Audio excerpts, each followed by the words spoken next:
আমি অন্য কখনো করবো। তারপর থেকে আমার মনে হয়েছিল যে না, ৮ বছর স্বাভাবিক মানুষ যা পারে আমিও পারবো, আমি কেন পারবো না। ওরা যদি ৪-৫ ঘন্টা মানে পরীক্ষা দিতে পারে, আমি কেন বসে পরীক্ষা দিতে পারবো না।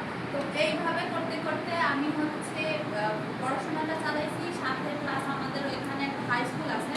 আমি এই জানুয়ারি থেকে শুরু করছি, এটা সেপ্টেম্বর মাস, এই 7-9টা মাস আমি ওখানে চাকরি করেছি। যেমন আপনারা চাকরি করেন, আমি চাকরি করেছি।